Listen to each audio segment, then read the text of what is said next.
하나님은 예수에 대한 믿음에 대해서 굳건해서 그 믿음에 거하기를 하나님은 원하십니다. 골로새 지역에 에바브라라고 하는 사람이 개척을 해서 골로새 교회를 세웠습니다. 그래서 이 골로새 교회 성도들은 이 에바브라라고 하는 이 개척자를 통해서 복음의 말씀을 듣고 예수를 영접하고 성령도 받고 침례도 받고 그래서 교회가 탄생을 했어요. 그런데 이 골로새 교회가 어느 순간에 에바브라를 통해서 전한 이 복음 외에 다른 세상 철학, 속임수를 전달함으로 인해서 교회를 혼란스럽게 만들었습니다. 그들은 예수 외에 다른 영적 존재, 천사에 대해서 전함으로 인해서 교회를 혼란스럽게 만들었어요. 그래서 우리 성도님들이 골로새서 1장 1절부터 23절을 오늘 볼 때 세 가지 측면에서 보시면 잘 이해할 수 있습니다. 사도 바울이 자신과 디모데와 에바브라 이 복음을 전하는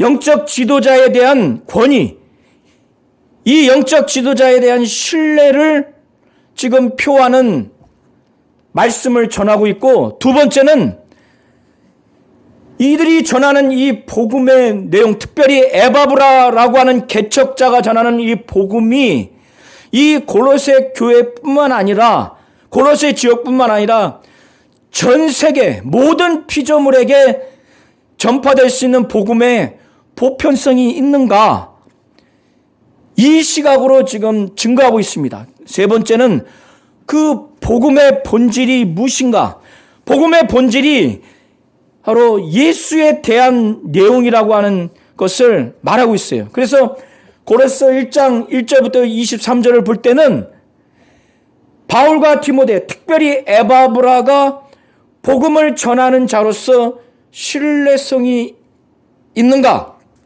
두 번째, 그들이 전하는, 특별히 에바브라가 전하는 복음의 보편성이 있는가? 세 번째는 그 복음의 핵심이 예수에 대한 부분인가? 이 세 시각으로 우리 성도님들이 잘 보셔야 돼요. 골로새 교회 안에 이 거짓 교사들, 이단자들이 들어와서 이 세 가지 측면에서 혼란스럽게 만들고 있어요. 에바브라 디도가 복음을 전하는 자로서 신뢰성을 떨어뜨리게 만드는 거예요. 그리고 그가 전한 복음의 보편성에 대해서 신뢰를 떨어뜨리게 만드는 겁니다. 그가 전한 복음의 핵심적인 내용이 예수여야만 하는데 다른 영적 존재, 천사를 전하는 거예요. 자, 우리 성도님들이 바울이 이제 골로새 1장 1절부터 23절을 통해서 이 시각으로 잘 보셔야 돼요. 그래서 사도 바울이 자신에 대해서 먼저 말합니다. 뭘 말합니까? 자신은 하나님의 뜻으로 말미암아 예수 그리스도의 사도로 부름을 받았다고, 하나님의 뜻으로 말미암아 예수 그리스도의 사도로 부름을 받았고 디모데는 그의 형제라고 말합니다. 그리고 에바브라를 뭐라고 표현하냐면 골로새 교회 온 성도들을 위한 그리스도의 신실한 일꾼이라고 말해요. 그리고 바울과 디모데와 함께 하나님의 종이라고 말을 합니다. 그리고 바울과 디모데가 신뢰할 만한 사랑스러운 존재로 말을 해요. 이렇게 말했을 때는 이 골로새 성도들이 바울과 디모데와 특별히 에바브라 디도를 통해서 전하는, 또 전했던 하나님의 말씀, 또 복음에 대해서 전적으로 받아들이라는 차원에서 바울과 디모데와 에바브라가 하나님의 종이다. 바울은 이 골로새 교인들을 만나보지 않았지만, 개척하지 않았지만 자신은 하나님의 뜻으로 말미암아 그리스도 예수의 사도로 부름을 받았기에 이 골로새서라고 하는 이 편지 형식을 통해서 전하는 이 하나님의 말씀을 전적으로 받아들이라고 지금 그런 시각으로 말을 하고 있는 겁니다. 그리고 이 에바브라는 우리와 함께 종된 하나님의 종이요, 너희를 위한 신실한 그리스도 일꾼이라고. 거짓 교사들이 너희를 위한 그리스도의 신실한 일꾼이 아니다. 우리는 거짓 교사들과 그들은 하나님의 종이 아니다. 우리는 그들을 사랑하지 않는다. 그러나 에바브라는 우리와 함께 하나님의 종이요, 하나님의 종으로서 우리가 사랑하는 자니 지금 신뢰하라고 하는 거예요. 복음에 있어서 복음을 전하는 자의 신뢰가 첫 번째로 중요한 거예요. 그래서 거짓 교사들, 이단자들 신뢰하지 말라고 하는 거예요. 바울과 디모데, 특별히 에바브라를 신뢰하라고 말하는 겁니다. 이해하시겠죠? 그리고 에바브라를 통해서 골로새 교회가 개척됐을 때 에바브라를 통해서 전한 복음은 골로새 지역에만 국한되는 보편성이 없는 것이 아니라 온 세계 모든 피조물에게 전파되어야만이 또 선포된 보편성 있는 복음이라고 사도 바울이 말하는 겁니다. 그래서 1장 6절에 보면은 이 복음이 이미 너에게 이름에 너희가 듣고 참으로 하나님의 은혜를 깨달은 날부터 너희 중에서와 같이 또한 온 천하에서도 열매를 맺어 자라는도다.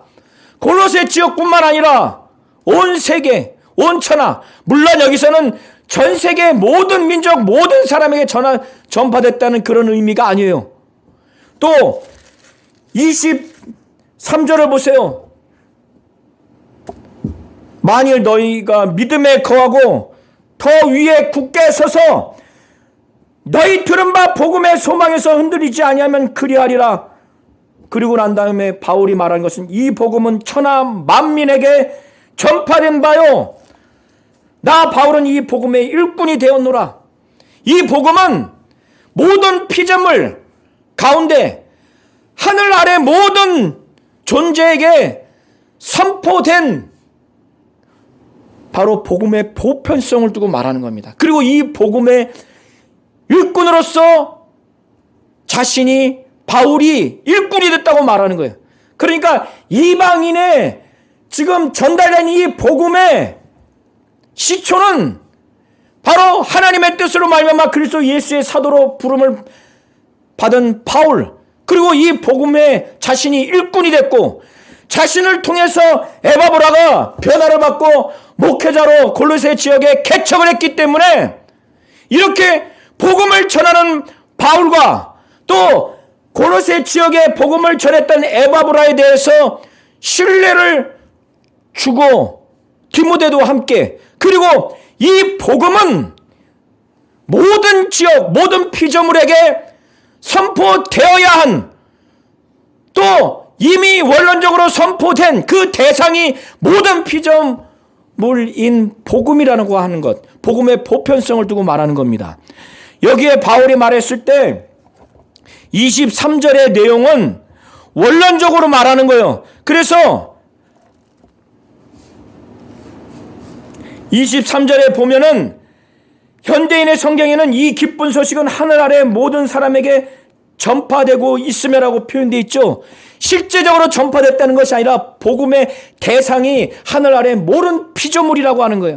그리고 이 복음은 이미 골로새 지역에 선포됐지만 골로새 지역에만 선포됐거나 다른 지역에는 선포됐는데 골로새 지역에는 뭔가 부족한 내용이 있는가? 그게 아니라는 거예요. 이 복음은 골로새 지역에 전달됐지만은 전 세계 모든 피조물에게 전달되어야 할 내용이라는 거예요. 보편성이 있다고 말하는 겁니다. 이해되시겠죠?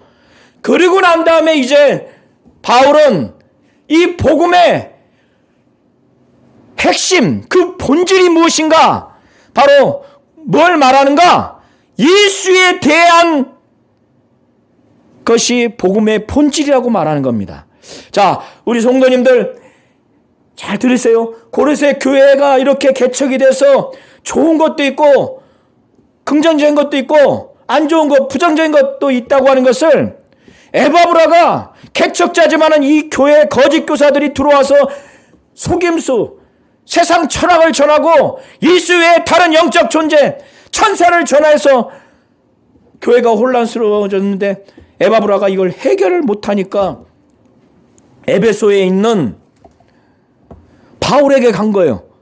바울에게 가서 전달을 받았을 때 좋은 것, 긍정적인 것을 들었어요. 뭘 들었습니까? 바울이 알게 된 거예요. 아, 너희들은 에바브라를 통해서 이 복음을 정말 듣고 하나님의 은혜를 깨달았다 이거예요. 깨닫고 나서 예수에 대한 믿음을 들었어. 그리고 성도들을 향한 사랑을 들었어. 그런데 이들이 이렇게 믿음을 갖게 되고 성도들에 대해서 사랑하게 되는 그 근본이 어디에 있는가? 바로 에바브라를 통해서 복음을 처음에 잘 받아서 출발을 잘했다고 하는 것을 들은 거예요. 바울은 에바브라를 통해서 이 골로새 교인들이 복음을 잘 배웠다고 하는 것을 이들에게 말하는 겁니다. 너희가 에바브라를 통해서 배웠나니, 그래서 이 복음을 처음 받을 때 진리 안에 하나님의 은혜가 있다고 하는 걸 깨달은 날부터 그들이 예수에 대한 믿음을 갖게 됐어요. 성도에 대한 사랑을 갖게 됐어요. 그는 에바브라를 통해서 복음을 잘 배웠다고 하는 증거예요. 이 복음은 바로 예수를 잘 가르쳐 준단 말이에요. 예수에 대한 소망을 줘요. 예수가 계신 저 하늘에 대한 소망, 하늘나라에 이 골로새 교인들이 받아야 될 소망이 하늘에 쌓여 있어요. 하나님이 그렇게 하신 거예요. 저 하늘에 계신 예수, 하늘에 가면 하나님의 나라를 상속받죠. 거기서 면류관을 받습니다. 이 복음이 소망을 주는 거예요. 예수에 대한 소망, 하늘에 대한 소망, 영광의 부활에 대한 소망, 면류관에 대한 소망, 이 소망을 주니 어떻습니까? 성도들이 더 믿음이 더 자라요. 성도에 대한 사랑이 자라요. 자랍니다. 그런데 이 얘기를 들으니까 바울이 얼마나 감사한지 기도할 때마다 고로새 교인들의 에바브라를 통해서 복음을 듣고 하나님에 대한 소망, 예수에 대한 소망, 하늘에 대한 소망, 영광의 부활에 대한 소망, 멸류관에 대한 소망을 갖게 되면서 이걸 근간으로 해서 예수에 대한 믿음이 더 자라고 성도에 대한 사랑이 자라니 감사한 거예요. 하나님 너무너무 감사합니다. 황무지 같은 그 지역에 이렇게 개척이 돼서 믿음이 세워졌으니 성령으로 말미암아 사랑이 막 서로 사랑한다는 이 성령의 역사도 막 들은 거예요. 그런데 이걸 들으면서 계속 바울이 감사만 한 것이 아니라 또 하나님께 끊임없이 기도하는 것은 이들이 이 믿음 상태에서 정말 더 하나님의 뜻을 아는 지식을 알고, 하나님의 뜻을 아는 지식을 알면 어떻습니까? 머리만 똑똑하다 자랑하지 않고 하나님의 뜻을 아는 지식을 알면, 아, 이것이 하나님의 뜻이구나, 주 예수의 뜻이구나, 거기에 합당하게 행해야 되겠다. 합당하게 행하면 하나님이 기뻐하시는 거예요. 그래서 바울은 이들을 위해서 기도한 거예요. 이들이 하나님 아버지, 하나님의 뜻을 아는 지식이 더 넓고 깊어지게 해주셔서 주께 합당하게 행하여 하나님을 기쁘시게 하도록, 주님을 기쁘시게 하도록 그거를 위해서 막 기도한 거예요. 그런데 하나님의 뜻을 아는 지식은 성령으로 말미암아야만이 알 수가 있어요. 그래서 9절에 보면은 너희로 하여금 모든 신령한 지혜와 총명에 곧 성령으로 말미암아 모든 지혜와 총명으로 곧 통찰력으로 하나님의 뜻을 아는 것으로 채우게 하시고 주께 합당하게 행하여 범사에 기쁘시게 하도록 그렇게 기도한 거예요. 하나님의 뜻을 성령으로 말미암아 성령이 주시는 지혜와 총명으로 통찰력으로 하나님의 뜻을 알게 해달라고. 그래서 주께 합당하게 행하여 범사에 기쁘시게 하도록, 주님을 기쁘시게 하도록. 그러면 우리 성도님들 보세요. 이렇게 합당하게 행하여 주께 기쁘시게 하는 그 삶의 모습이 어떤 것인가? 모든 선한 일에 하나님의 뜻을 아니까 모든 선한 일에 열매를 맺도록 그렇게 하는 것이 주께 합당하게 행하여 하나님을 기쁘시게 하는 겁니다. 이해하시겠죠? 하나님의 뜻을 알면은 더 하나님을 아는 그 지식이 더 사모하지 않겠어요? 하나님의 뜻을 아는 지식이 더 넓고 깊어서 결국 하나님을 더 알기를 바라는 거예요. 이것이 주께 합당하게 행하여 주님을 기쁘시게 하는 겁니다.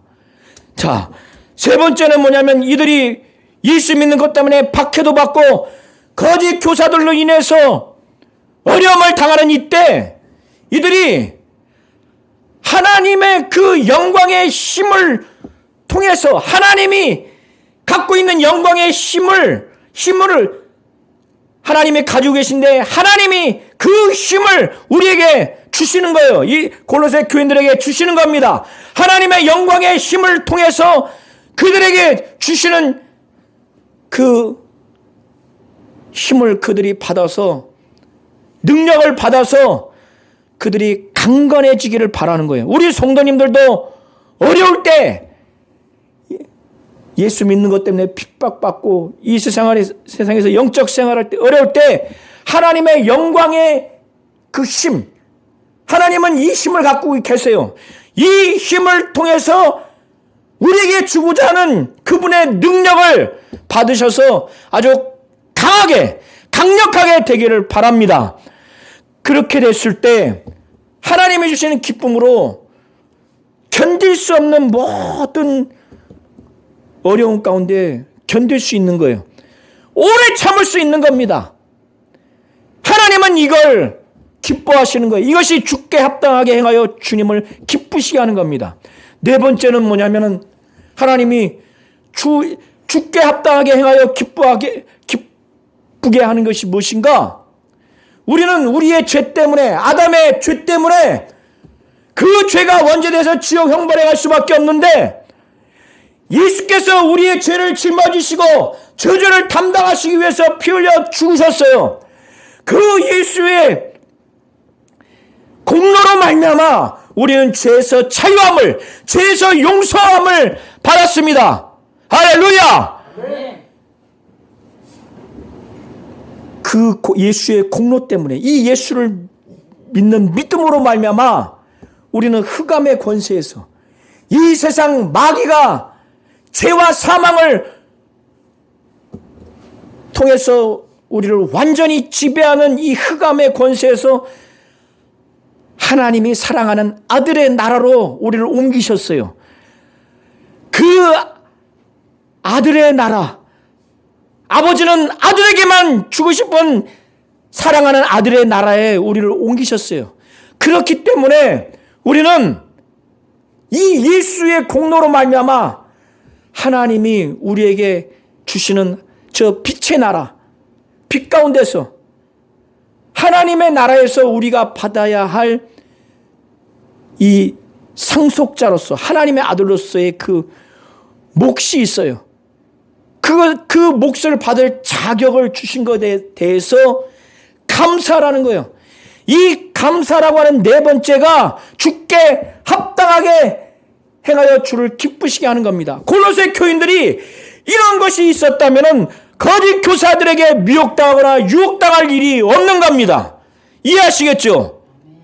자, 사도 바울은 이제 15절부터 예수에 대해서, 복음의 본질인 예수에 대해서 말하는데, 예수의 아주 핵심적인 것을 두고 말하는 겁니다.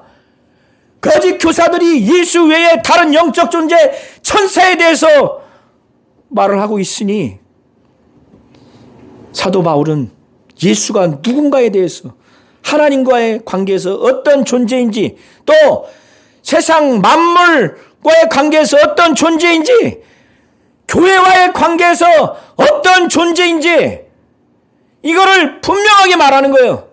그리고 하나님이 예수를 어떻게 이 땅에 보내셨고, 하나님이 예수를 어떻게 바라보고 있는지, 자, 우리 성도님들 잘 여기서 이해하셔야 돼요. 예수는 눈에 보이지 않는 하나님의 형상으로 이 땅에 보내셨습니다. 그러니 이 땅에 눈에 보이지 않는 하나님의 형상은 아무도 없어요. 이해하시겠죠?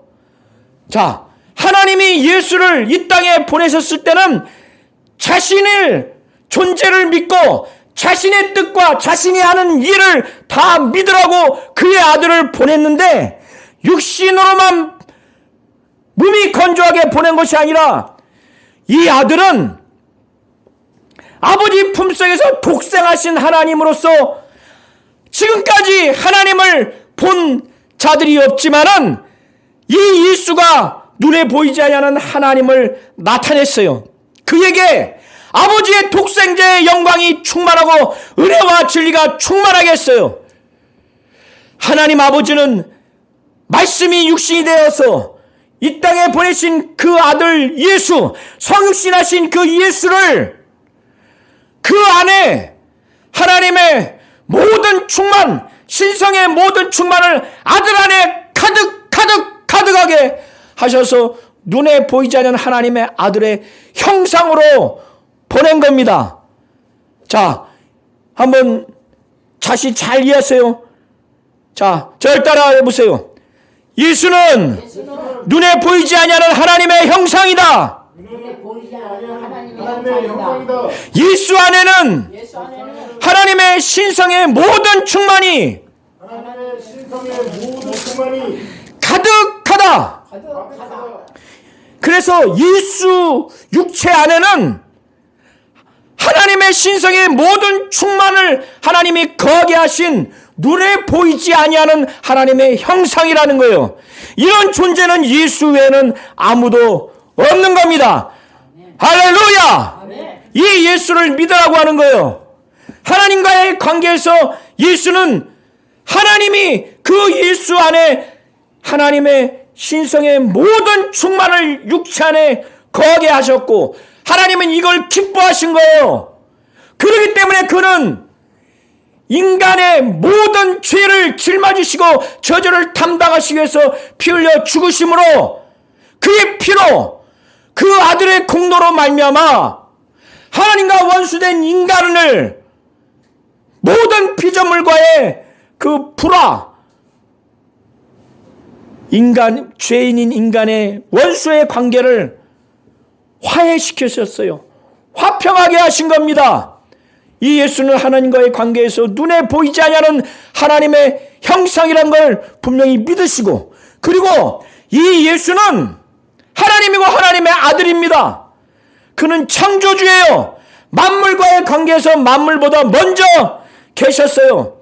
만물보다 먼저, 시간적으로 먼저 계신 것뿐만 아니라 만물과 비교할 수 없는 창조주라고 말하는 거예요. 만물보다 먼저 계셨다고 하는 이유는, 그래서 15절과 16절을 보시면 바로 그가 만물보다 먼저 계신 이유에 대해서 16절에 말하는 겁니다. 헬라어 원어에는 왜냐하면이 기재되어 있어요. 그에게서, 예수로 말미암아 만물이 창조된 거예요. 하늘과 땅에서 보이는 것들과 보이지 않는 것들, 왕권들이나 주권들이나 통치자들이나 권세자들이, 이것은 영적 존재를 말하는 겁니다. 천사와 영적 존재를 말하는 거예요. 만물이 다 그로 말미암고 그를 위하여 창조되었고 그가 만물보다 먼저 계시고 만물이 그 안에 함께 있다는 겁니다. 만물이 그 안에 함께 있다고 하는 것은 예수가 만물을 자기를 위해서 지으셨고 그래서 그 만물을 유지되고 관리되도록 했다고 하는 것이 만물이 예수 안에 함께 있다고 하는 그런 의미예요. 만물과의 관계에서는 만물을 자기를 위해서 지었고 이 만물을 유지하고 관리하는 만물을 지은 창조주라고 하는 겁니다. 이해하시겠죠? 자, 예수는 눈에 보이지 않는 하나님의 형상이요 이것이 하나님과의 관계입니다. 창조물과의 관계는 예수는 만물을 창조하셨어요. 자기를 위해서 또 만물을 유지하고 관리하는 창조주입니다. 하나님에게서 바로 하나님의 형상이 예수고 만물과의 관계에서 만물을 창조한 창조주입니다. 이제 교회와의 관계에서 어떤 존재인가 18절 이하를 보시기 바랍니다. 예수는 자기의 몸인 교회의 머리예요. 고대사에서 머리는 바로 지배하고 통치한다는 그런 역할, 기능을 하는 것이 바로 머리예요. 교회는 그리스도의 몸이요 예수는 교회의 머리로서 교회를 통치하고 다스리는 존재예요. 그는 근본입니다. 그는 모든 죽은 자 가운데서 가장 먼저 부활하신 만물의 으뜸인 자입니다. 만물의 으뜸이에요. 하나님이 예수를 죽은 자 가운데서 부활하게 하신 것은 만물의 으뜸이 되게 하기 위해서 그렇게 한 겁니다. 예수는 교회의 머리예요. 그가 죽은 자 가운데서 부활하신 만물의 으뜸이기에 하늘에 있는 자들과 땅에 있는 자들과 땅 아래에 있는 모든 자들이 예수 이름에 무릎 꿇고 예수를 주라 시인하도록 하나님은 그것을 영광스럽게 여기셨어요. 그가 만물의 으뜸이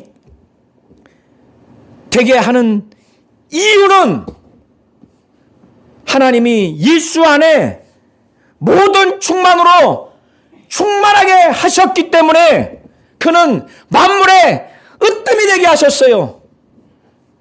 그는 십자가에 못 박혀 우리의 죄를 짊어지시고 저주를 담당하시기 위해서 피 흘려 죽으심으로 말미암아 우리의 죄를 우리의 받아야 할 저주를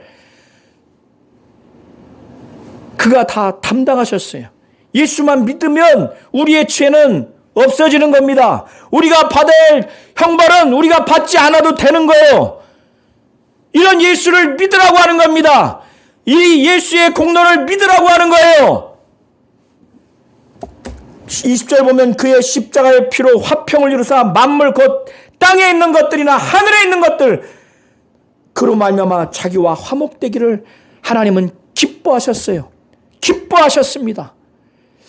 인간은 아담 이후에 죄로 말미암아 하나님으로부터 아주 멀리 떨어져 있어요. 멀리 떨어졌어요. 죄로 말미암아. 그러기 때문에 그들의 마음은 그들의 생각은 하나님과 원수가 되어버렸어요. 그것이 악한 행실로 드러났습니다. 그래서 우리 성도님들이 21절을 다른 성경 번역본을 보면 이것을 잘 알 수가 있습니다. 자, 새 한글 성경에는 하나님에게서 멀리 떨어졌습니다. 생각하는 방식에서 하나님의 원수가 됐습니다. 그것이 악한 행실로 드러났지요. 공동번역도 보면 하나님으로부터 멀리 떨어져서 하나님께 적의를 품고 사악한 행동을 일삼았어요. 이것이 원문의 의미예요. 하나님으로부터 죄를 져서 죄 때문에 떨어져 버렸기 때문에 그로부터 마음은 하나님과 정말 적대적으로 그렇게 돼버린 겁니다. 원수가 된 거예요. 그것이 행실로 드러난 겁니다. 하나님과 원수가 됐어요. 우리는 우리의 죄 때문에, 아담의 원죄 때문에 우리는 지옥 형벌을 갈 수밖에 없는 하나님과 불화가 생겼어요. 원수가 됐어요. 이걸 어떻게 해결합니까? 이걸 어떻게 해결을 해요? 하나님은 이걸 해결하기를 바라는 거예요. 그래서 아들이 우리의 죄를 짊어지고 우리가 받아야 할 저주를 받아서 이 아담 이후의 모든 죄를 지은 인간들을 하나님 앞에 거룩하고 점도 없고 책망할 것도 없도록 세우기를 바란 거예요. 그러려면 동물을 가지고는, 동물의 피로는 하나님과 화해할 수가 없어요. 구약의 제사 제도는 실상이 아니에요. 실상이 아닙니다. 동물로는, 동물의 피로는, 그 제사로는 영원히 원수 관계가 된 하나님의 분노, 하나님과의 그 불화를 해결할 수가 없어요. 그래서 그의 아들이 제물로, 그의 아들의 피로 말미암아 하나님이 화목하게 화해를 시킨 겁니다. 왜? 우리를 하나님 앞에 거룩하고 흠도 없고 책망할 것이 없도록, 나중에 주님 앞에, 하나님 앞에 심판대 앞에 섰을 때 어떠한 죄로도 점도 흠도 책망할 것도 없도록 그렇게 하기 위해서 그렇게 한 거라는 겁니다. 그런데 바울이 왜 이 얘기를 했겠어요? 지금 골로새 교회 성도들이 거짓 교사들로 인해서 이 예수에 대한 확실한 복음의 내용을 끝까지 부여잡고 그 믿음을 굳건히 붙잡아야 되는데, 에바브라를 통해서, 바울과 디모데를 통해서 받아야 될, 또 받은 복음의 말씀, 하나님의 말씀, 권면의 말씀을 절대적으로 듣고 믿음에 굳건히 서라고 지금 하게 하기 위해서 이 얘기를 하는 거예요. 지금 그렇지 않을 위험이 있기 때문에. 자, 23절을 한번 합독하시겠습니다. 23절. 자, 시작. 만일 너희가 믿음에 거하고 더 위에 굳게 서서 너희 들은 바 복음의 소망에서 흔들리지 아니하면 그리하리라. 이 복음은 천하 만민에게 전파된 바요, 나 바울은 이 복음의 일꾼이 되었노라. 네, 골로새 교인들에게 말하는 거예요. 우리 성도님들도 아시기를 바랍니다. 하나님 앞에 책망할 것도 없고 거룩하고 흠도 없는 상태가 되려면 하나님이 우리와 화해케 하신 예수의 공로, 예수의 피를, 이 예수에 대한 복음을 확실히 믿어야 되는 거예요. 이들이 지금까지 믿었지만, 골로새 교인들이 믿었지만, 이 믿음을 가진 이 믿음의 터 위에 굳건히 서서 흔들리지 않고 이 믿음에 완전히 거해야 되는 거예요. 머물러야 되는 거예요. 그리고 복음이 주는 소망에서 흔들리지 말아야 되는 거예요. 복음이 무슨 소망을 줍니까? 예수에 대한 소망을 줘요.